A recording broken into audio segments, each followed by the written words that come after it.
Yo, what's up mga ka-sir? For this video guys, ayusin natin si Conats. Kung matatandaan nyo guys, ito yung aking unang service na bike at nagamit ko na rin siya sa lahat ng rides na ginawa ko dito sa Bicol guys. So yun o, tara at samahan nyo ako na ayusin natin si Conats guys.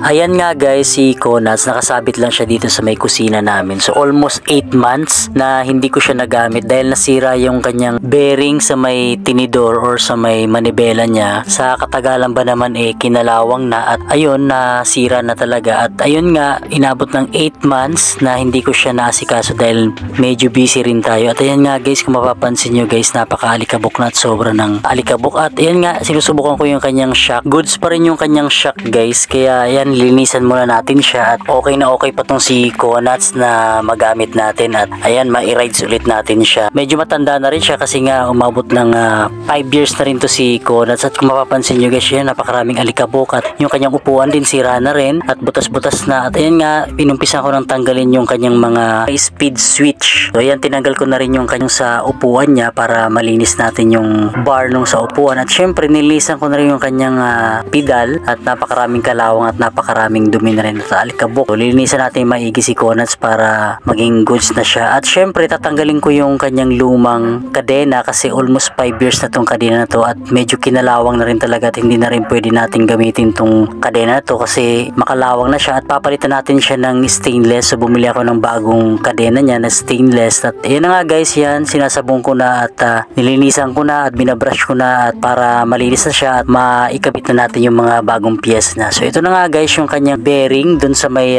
manibela niya guys. So binili ko yan ng stainless. So stainless yung binili ko dyan para goods na goods talaga. At yun na nga guys, yan, ina-align ko na siya. At syempre ikakabit ko naman yung mga gulong at bumili rin ako ng bagong hand grip niya mga lodi. So naka-sale din yan at ito na nga yung bagong kadena niya guys. So yun o, stainless talaga yung binili ko para matagal siyang kalawangin at matagal siyang masira. So yun nga guys, yan, tinesting ko na at goods na goods talaga at okay na okay pa yung gearing Conats. At syempre nilagyan ko rin ng grasa yung ating upuan at syempre pinalitan ko yung upuan natin dun sa old stock ni Conats. So yun o, so ayan na, nung natapos ko na guys, so yan, okay na yung kanyang hand grip at syempre yung mga sticker pa din ni Conats, so okay na. At syempre hinanginan ko na yung dalawang gulong niya mga lodi at tetestingin na natin siya kung okay na ba siya na gamitin mga lodi at meron tayong ulit service. So ayan guys, yan, sinubukan ko na at medyo umuulan sa labas. Almost